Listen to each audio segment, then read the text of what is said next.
The phone buzzed against my desk for the third time today, my mother's name flashing across the screen like a warning sign. I let it ring, watching as my paintbrush trembled slightly in my hand, leaving an unintended streak of crimson across the canvas. Perfect. Sometimes mistakes make the best art. My name is Clara, and I hadn't spoken to my mother in 8 months. Not since last Christmas, when she'd managed to turn my engagement announcement into another lecture about my questionable life choices. The phone finally stopped buzzing, only to ping with a voicemail notification seconds later. I set down my brush and closed my eyes, counting to 10 like my therapist taught me. It didn't help. The familiar knot of anxiety was already forming in my stomach. "You should just call her back," Ethan said from the doorway of our apartment's makeshift art studio. He was still in his work clothes, his tie loosened just enough to look casual. "She's called 6 times since this morning." 7? I corrected, wiping paint from my hands. "And no, I shouldn't. Nothing good ever comes from talking to Lorraine. She's still your mother." Unfortunately, I picked up my phone, thumb hovering over the voicemail icon. "Want to bet it's about Ivy?" "It's always about Ivy." Ethan crossed the room and wrapped his arms around me from behind. "Maybe she's finally ready to apologize." I laughed, but it came out hollow. "You don't know my mother. She doesn't apologize. She justifies." The voicemail icon blinked at me mockingly. With a sigh, I pressed play and put it on speaker. "Clara, darling." My mother's voice filled the room, syrupy sweet with an edge of steel. "We're having a family dinner this Saturday. Your presence is required. I have some wonderful news to share, and it concerns you and Ethan. Do try to wear something appropriate. And please, leave those paint-stained clothes at home. Call me back." I felt Ethan stiffen behind me. "Concerns us." "See." I turned to face him, my heart racing. This is exactly why I've been avoiding her calls. "She's planning something. Maybe we should go," he said slowly. "Face whatever this is head on." I looked at my painting, a storm-tossed sea in shades of red and black. How fitting. "You don't understand. When my mother says she has wonderful news, it usually means she's found a new way to ruin my life." My phone buzzed again. This time, it was a text from my half-sister Ivy. "Mom's really excited about Saturday. You have to come. It's going to be amazing." Smiling face with smiling eyes. I showed Ethan the message, my stomach dropping.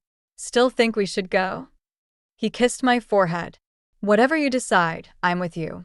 But I already knew what I had to do. Sometimes the only way to face your demons is to walk right into hell and burn everything down. I spent the next morning cleaning out my old art studio in preparation for the move to our new house. When I found it, my old sketchbook from high school, wedged behind a stack of canvases. The leather cover was cracked and faded, but the memories it held were still sharp enough to cut. "Look what survived," I called out to Ethan, who was boxing up supplies nearby. He peered over my shoulder as I flipped through the pages. The first drawing made my throat tight, a family portrait from when I was 16. Mom stood center stage, as always, with her perfect posture and practiced smile. Ivy, barely 11 then, pressed against her side like a cherished doll. Greg stood slightly apart, his kind eyes captured in careful pencil strokes. And there I was, sketched in the background, almost an afterthought. "You were talented even back then," Ethan said, squeezing my shoulder. I traced the edge of the drawing. "Look how I positioned everyone." Didn't even realize what I was saying with the composition until now. My phone chimed, another text from Ivy. "Found the perfect dress for Saturday. Mom says you should wear that blue dress from Christmas. You know, the one that actually looked good on you?" 2 hearts. "Your sister means well," Ethan said, reading over my shoulder. "She does. That's what makes it worse." I closed the sketchbook with a snap. She has no idea she's being used as a weapon. The doorbell rang, making us both jump. Through the window, I spotted Greg's familiar pickup truck in our driveway. My stomach dropped. He never made surprise visits unless something was wrong. I opened the door to find my stepfather shifting nervously on the porch, holding a cardboard box. "Hey, kiddo." Found some of your old things while cleaning the garage. Thought you might want them before. He trailed off, looking uncomfortable. Before what, Greg? He set the box down, avoiding my eyes. Your mother didn't tell you? We're selling the house. The world tilted slightly. That house held every memory of my childhood, good and bad. When? Soon. Very soon. He finally met my gaze. Clara, is everything okay between you and your mother? She's been acting different lately. Before I could answer, my phone buzzed again. This time it was my mother. Darling, I hope you're not filling Greg's head with your dramatic interpretations of things. Saturday's dinner is about family unity, after all. Don't ruin it with your artistic temperament. I showed Greg the message. His face fell slightly, but he quickly covered it with a smile. You know how she gets when she's planning something special. Yeah, I said, picking up the box. I know exactly how she gets. Inside, sitting on top of old art supplies and childhood mementos, was a sealed envelope addressed to me in my father's handwriting. The postmark was from 15 years ago. Saturday arrived with the weight of an executioner's axe. I wore the blue dress, not because my mother wanted me to, but because sometimes the best armor is compliance. Ethan's hand stayed steady on my back as we walked into my childhood home, the familiar scent of potpourri and pretense thick in the air. Clara, darling. My mother's voice carried from the dining room. You actually wore it. Miracle of miracles. The table was set with her best china, the kind reserved for special announcements and calculated cruelties. Ivy bounced over, wrapped in a designer dress that probably cost more than my monthly rent. You look nice, she said, her hesitation subtle but sharp. Greg pulled out my chair, his smile genuine but worried. The roast should be perfect tonight. Your mother's been cooking all day. Oh, it's nothing. Mom waved her hand, wine glass dangling precariously. Though I did want everything to be special for tonight's announcement. Ethan squeezed my hand under the table. We'd barely made it through the salad course when Mom cleared her throat. As you know, Greg and I are selling the house, she began, her voice dripping with artificial sweetness. But that's not the only change coming to our family. Ethan, dear, I've been watching you these past months, and I can't help but notice. My fork clattered against the plate. Mother. Let me finish, Clara. It's about time someone said this. She turned to Ethan, her eyes gleaming. You're such a wonderful young man. Successful, ambitious, kind. But I worry you're settling for less than you deserve. The room went silent. Greg's fork stopped halfway to his mouth. Ivy just finished her Master of Business Administration, Mom continued, and she's so much more suited to someone of your caliber. Clara's artistic pursuits are charming, but let's be realistic about the future. Mrs. Mitchell, Ethan started, his voice tight with anger, but Mom cut him off. Think about it.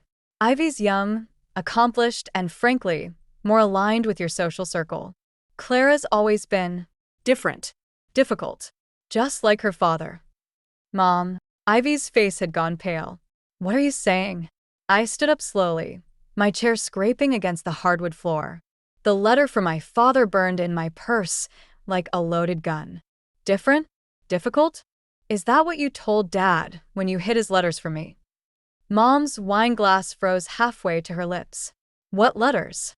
The ones Greg found in the garage. 15 years of them, Mother. All unopened. All hidden. My hands were shaking, but my voice stayed steady. Did you really think you could control everyone's lives forever? Clara, Greg's voice cracked. What are you talking about? But before I could answer, Mom's mask slipped. Just for a second. And in that moment, I saw something I'd never seen before. Fear. I did what was necessary, she whispered. For this family. For you. No, I said, pulling out the letter. You did it for yourself. And now everyone's going to know exactly who you are. The morning after the disastrous dinner, I sat in my studio, surrounded by half-finished paintings and the weight of what I discovered. Dad's letter lay open on my desk, 15 years of lost words staring back at me. He'd wanted to be part of my life. He'd tried. And my mother had stolen that from me. Ethan paced behind me, his reflection catching in the studio windows. We need to be smart about this, Clara. Your mother's already trying to spin the narrative. He wasn't wrong. My phone had exploded with messages overnight. Greg asking for explanations. Ivy defending Mom with increasing desperation. And Mom. Her messages were perfectly crafted missiles of guilt and manipulation. Look at this, I said, holding up my phone. She's telling everyone I'm having some sort of artistic breakdown. That I'm unstable, just like my father. Then we use that against her. Ethan stopped pacing, his expression hardening. She doesn't know about the other letters yet, does she? I shook my head, reaching for the box Greg had brought. 15 years of birthdays, holidays, and life events, all sealed away in my mother's garage. Each envelope a piece of the life I should have had. My hands trembled as I opened another one. He was there, Ethan. At my high school graduation. He saw me get my art scholarship. He was in the audience, and she made sure I never knew. The studio door creaked open and we both jumped. Ivy stood there, mascara smudged under her eyes. Is it true, she whispered, about the letters? Ivy, I started, but she cut me off. Because Mom says you're lying. She says you're trying to hurt her, because you're jealous of me. But, she stepped closer, eyes fixed on the scattered envelopes. But Mom's been acting strange ever since you got engaged. And last night, when you mentioned the letters, I saw her face. I held out one of the letters. Read it yourself. As Ivy read, her hands started shaking. There's something else you should know, she said finally, looking up. Mom's not just selling the house. She's already sold it. And she's using the money to start a new business. With your father's ex-business partner. The same man she claimed ruined Dad's company. The pieces clicked together like a terrible puzzle. She's been planning this for months, I realized. The dinner, the announcement about you and Ethan. All of it was just a distraction, Ethan finished. To keep you off balance while she cleaned up her tracks. My phone buzzed again. Another message from Mom. Darling, I've scheduled you an appointment with my therapist. We need to address these delusions before they damage the family further. And please, stop filling your sister's head with these dramatic fantasies. I looked at Ivy, then at Ethan. No more playing defense, I said. It's time to show everyone exactly who Lorraine Mitchell really is. The recording device felt heavy in my pocket as I walked into my mother's favorite cafe. She'd insisted on meeting here, neutral ground, she'd called it. As if anywhere could be neutral after what she'd done. Clara, darling. Mom waved from her usual corner table, perfectly coiffed as always. I thought we should talk just as girls. Ethan and Ivy were parked across the street, ready with the second part of our plan. My hands shook slightly as I pressed record on my phone. You're looking thin, Mom said, stirring her tea. Are you eating? This artistic temperament of yours always affects your appetite. Let's skip the small talk, I said. Why did you really sell the house? She sighed, reaching across the table to pat my hand. I pulled back before she could touch me. You're still upset about that. Darling, sometimes parents have to make difficult decisions. Like hiding letters from my father for 15 years? Her smile flickered. Those letters, they weren't what you think. Your father was unstable, just like me? I finished. That's your favorite comparison lately. I'm worried about you, she said, her voice dropping to that concerned maternal tone she'd perfected. First these wild accusations, now this obsession with the past. And poor Ivy tells me you've been filling her head with stories. My phone buzzed, a text from Ivy. Found it. The contract was in her home office, just where you said it would be. Tell me about James Morrison, I said, watching her face carefully. Dad's old business partner. The one you're starting the new company with. The teacup clinked sharply against its saucer. How did you? The same James Morrison who testified against Dad in the bankruptcy hearing? The one you claimed destroyed his life. I pulled out one of Dad's letters. He mentions Morrison here, actually. Says something interesting about a secret account. Mom's composure cracked. Whatever you think you know. I know everything. I cut in. About the offshore account, the missing company funds, how you and Morrison planned it all. Dad figured it out too late, didn't he? That's why you had to discredit him. Make everyone think he was unstable. She stood up so quickly her chair scraped against the floor. You have no proof. I smiled, feeling strangely calm. Actually, I do. Ivy found the contract. Greg's looking at the house sale documents right now. And everything you've said in the last 5 minutes? It's all recorded. You wouldn't dare, she whispered. I'm your mother. No, I said, standing to face her. You're just someone who gave birth to me. A mother wouldn't have stolen my father from me. A mother wouldn't try to steal my fiancé for her other daughter. A real mother would have loved me enough to let me be myself. Her face went white. Clara. The police will be very interested in those offshore accounts, I said, gathering my things. And Dad? He's waiting outside. Turns out he never stopped trying to reach me. He just needed help finding his way back. Greg's annual family barbecue felt like the perfect battleground. The whole family was there, plus half the neighborhood, witnesses to whatever was about to unfold. I stood by the drinks table, watching my mother work the crowd like a politician at a fundraiser, while my father waited in his car around the corner, ready for my signal. Are you sure about this? Ethan asked, his hand steady on my back. Once we play that recording. She's already trying to have me committed, I said, nodding toward where Mom was speaking with her therapist friend. I heard them discussing involuntary holds for artistic temperaments. Ivy appeared beside us, clutching a manila envelope. The police are interested in the offshore account documents, she whispered. But Mom's lawyers are already involved. Before I could respond, Mom clinked her glass, gathering everyone's attention. I'd like to make an announcement, she called out, her voice carrying across the backyard. As many of you know, our Clara has been going through a difficult time. My stomach dropped. She was making her move first. Her recent behavior, these wild accusations. Mom's voice cracked perfectly. We're just thankful we caught the signs of her breakdown early. With proper treatment. Play it, I told Ethan. He hesitated for a moment, then pressed play on the portable speaker. My mother's voice filled the yard, crystal clear. Of course, I hid those letters. Robert would have ruined everything. The money, the company, it was all there for the taking. Morrison and I just had to make sure everyone believed Robert was unstable first. The recording continued, each word a nail in her carefully constructed coffin. I watched the color drain from Greg's face as he heard his wife admit to stealing his stepdaughter's father from her. But then Mom started laughing. Oh, Clara, she said, her voice cutting through the shocked murmurs. Did you really think I wouldn't have a backup plan? She pulled out her phone, showing me the screen. While you were recording me, I was recording you. Planning to frame your mother for fraud? Conspiring with your father to destroy my reputation? Imagine how that will sound to the judge when we discuss your mental state. The ground seemed to shift under my feet. She'd played me again. Your father's waiting around the corner, isn't he? She continued softly. He always was predictable.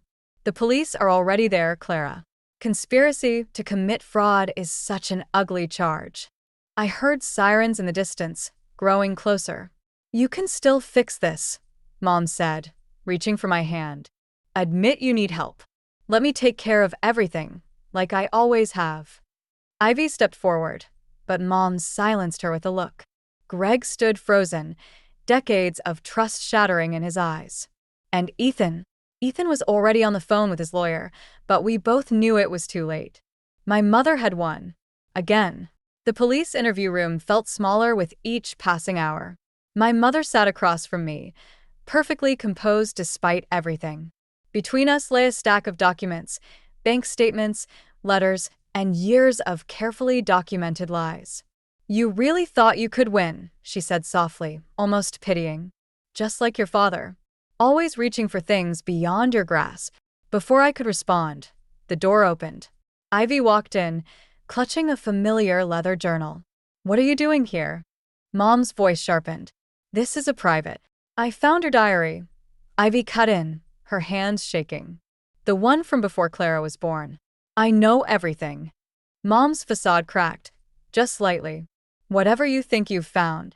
You were pregnant when you met James Morrison, Ivy continued, her voice growing stronger. Clara's father wasn't unstable. He discovered the affair, didn't he? That's why you had to destroy him. The room went still. I watched my mother's face as decades of careful manipulation began to unravel. You don't understand, Mom whispered. I was trapped. Your father, Greg, he was kind, but Robert would have taken everything. My reputation, my future. So you took his daughter instead, I said, the pieces finally clicking into place. Made him look unstable so no one would believe him about Morrison. About any of it. I protected you. She slammed her hands on the table. Both of you. Everything I did was for this family. The door opened again. Greg stood there, looking older than I'd ever seen him. No, Lorraine. Everything you did was for yourself. Mom's composure shattered completely. Greg, please. The offshore accounts, he said quietly. They're in your name only. Morrison rolled on you the moment the police started asking questions. It's over. She turned to me then, desperate. Clara, darling, you don't want this. Think about what it will do to the family. To Ivy. To you? I stood up, feeling strangely calm. That's always been your greatest fear, hasn't it? Being exposed. Being seen for who you really are. I am your mother.